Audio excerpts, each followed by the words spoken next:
fun father and son weekend. They connected over the outdoors, and even though Sammy was struggling a little bit, he was also, when you find something that he'd enjoy doing, it was like putting a smile on his face, and I don't know, it kind of helped you as a parent, or helped him forget, I guess, of the bigger picture that they were being forced to face. So they drove down south from Portland to Diamond Lake Resort, which is located 10 miles north of Crater Lake in outside the national park, so it's not quite inside the park. Diamond Lake is a year-round resort, and it snows like heck in the winter, and it is green and live all summer, which I love. There's always, something different. I always make a point of stopping there when I go to Utah, or when I'm coming back from Utah. It's one of my favorite places, and I don't know how it is where you live, but down that stretch, I swear my little students today are being kind of loud. They've been whistling and moving chairs and cleaning noses, and I hope you don't hear that much, but anyways, that stretch, I think it's 138, is very it has a lot of stops. Like, there's a lot of places where you can pull over, and I learned about all this beautiful kind of trails that are not really hiking trails, but just trails that you can walk into the national forest. And I would take my dogs, for doing their business. When we were driving here and visiting before we moved to Oregon, I remember finding this beautiful kind of pool. I don't even know that some of them, they even look like a parking lot of how big they are, but they're not really parking lots. Anyways, the resort where they were staying sits in a beautiful reservoir in the heart of the Oregon Cascades, and they rented specifically the cabin number 62. So they get there after the long drive, they settle in the cabin, and they watch TV and had fun there. Kind of a night in kind of thing. The next day, they decided to go to Crater Lake. So they headed south on Highway 138. Yeah, it was Highway 138. And they go to the northern entrance of the park. They eventually made their way around the lake, and they went to this lodge. It's called Crater Lodge, I think. And that's where they stopped for lunch. They had a fun time there, and then they got back in the car, and they started to slowly make their way along the eastern side of the lake, and they were driving north. At around 4 p.m., they stopped in a parking lot on the west side of the road near Gleetwood Cove. I have to say that I looked it up on Google Earth, and I can't find specifically the description. I did find this parking lot. I did find a parking lot, but it's the terrain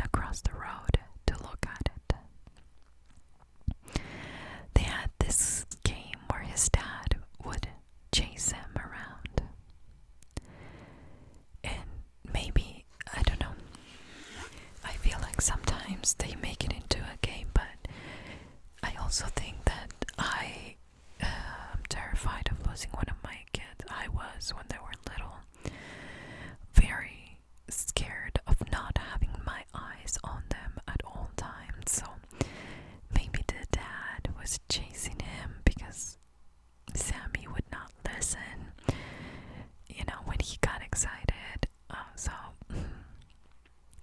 maybe it was just something he did to make sure he was safe at all times and to make sure that he could always keep an eye on him. But Sammy ran around the mound over a small crest and disappeared over the small hill. The distance between father and son was about 50 feet, and it was because Sammy kind of had a head start, so Kenneth was trying to catch up to him. Kenneth followed him, and when he made it to the top of the hill, he found this wooded area, and Sammy was nowhere to be seen. I can even imagine that. I mean, please, just put yourself in that situation. If you don't have a child, you're not a mother or you're not a father. If you have a pet that you love dearly and you just, they run with a leash or whatever. I am such a weirdo. That's kind of my worst nightmare, even with my pups. I think it only takes a second for them to get out of sight. And I can't even imagine what the dad was thinking at that moment. But he did look for a short while, and call his name. But he wasn't there, so he tried to call 911. There was no service, so he went to the road and flagged 2 different cars who stopped to help him. Kind of moved into an area where they had signal and notified the authorities. 30 minutes later, help arrived, and within hours, a whole team was looking for little Sammy.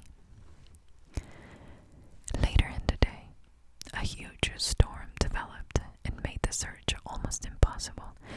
Now, mind you, they stopped here at 4 p.m. And because of the time of the year, I would say that it's pitch dark by 5 p.m. Maybe 5:30. I know that here it's 4:30. It starts to get dark, but then it's pitch dark by 5. So I'm only assuming that it was dark soon after. They kept looking for Sammy for a month, and then they kind of changed their search efforts from search and rescue to, I don't know, they have another thing, when they're going to try to find the remains of somebody. Can't really remember what's the word for that, but so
resources that they spent on it. But the only thing that came out of that very expensive search was they found some footprints of a young person with a small stride.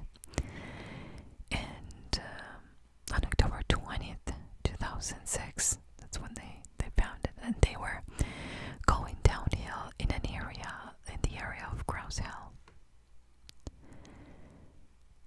Again, it led them to nothing. But then on November 7th, 2006, not 6, the sheriff's office produced another report that explained over pages 6 and 7 something that is very interesting, and you can read it in that report. Basically, what it said is that there was this search dog that was placed near to the location where they parked, adjacent to Crater Lake. That he dragged the scent across the road, down the trail, and into the woods. But the dog was moving along the rock wall, adjacent to the parking lot and the lake, and not going near the other side of the road, where they thought that he actually went to, even though they didn't have footprints or anything. Then it was in the report that the dog put his front paws on the wall and barked while looking at the lake. You're wondering, what does that even mean? Well, the handler determined that the dog didn't pick up the scent. But others, including some experts in this kind of dog search and behavior, determined that it was the dog refusing to go across the road where the boy actually disappeared.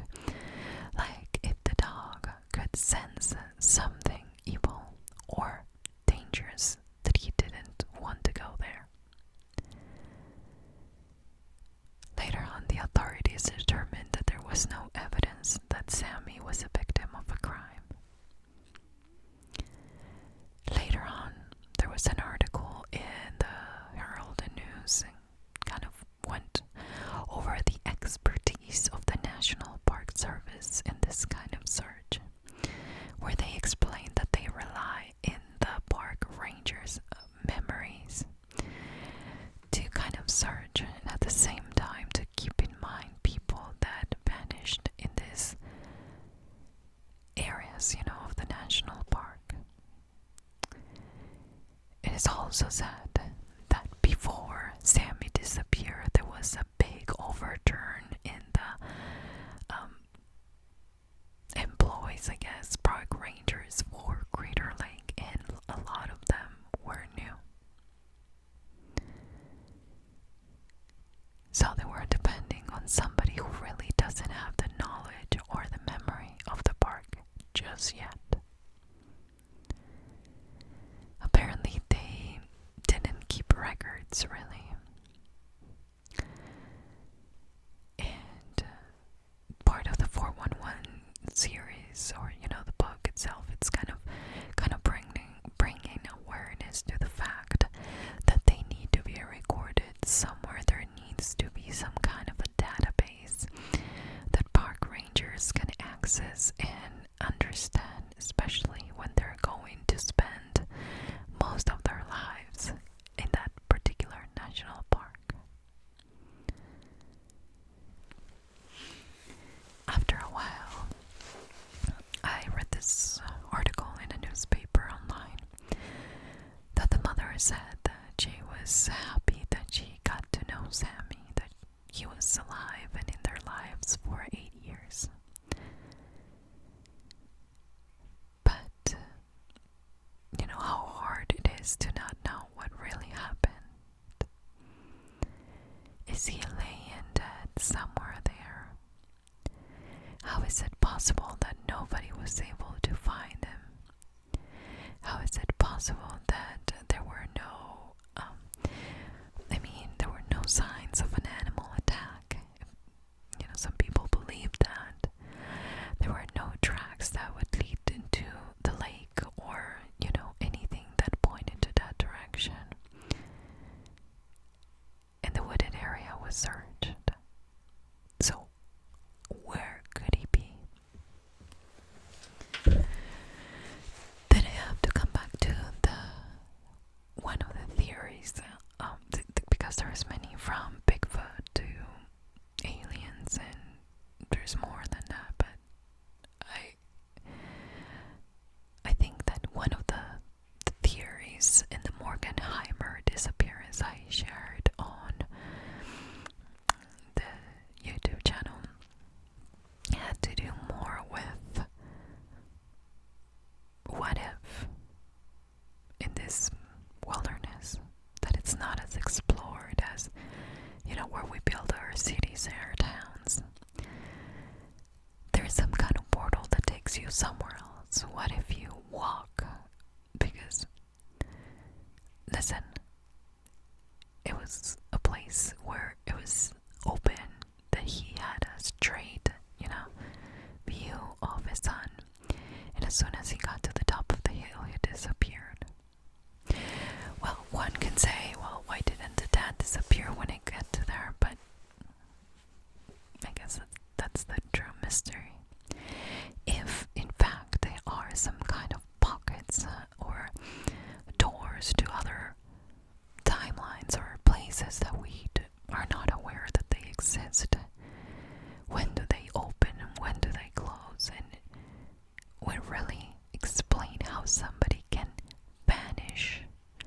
Like your footprints stop in one place, where the other explanation is a helicopter picking you up from the sky and you just leaving your last footsteps there. I mean, that's it.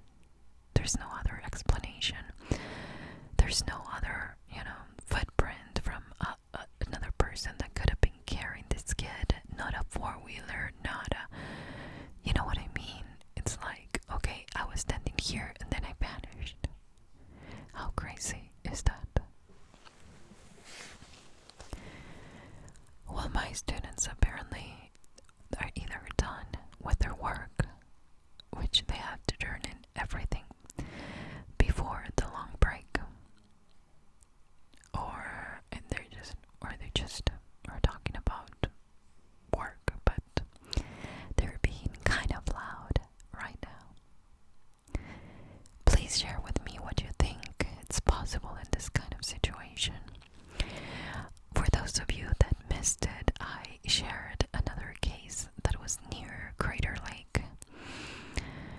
I think it was a couple of weeks ago, so please check your notifications and the videos on Patreon if you missed it. But in that video, I mentioned that another 8-year-old and a 9-year-old boy all disappear within 50 miles near Crater Lake. And I think I'm going to share the other case that's kind of mysterious. And then I'll do like kind of why is Crater Lake believed to be a place that people shouldn't visit? Why Native Americans were so scared to even, travel through Crater Lake? What do they think is there? What happens to people that go there, or to some people that go there, and why is it so popular? I guess that's something that we'll be sharing with you guys. I'm gonna go and put some order in my classroom. Thank you so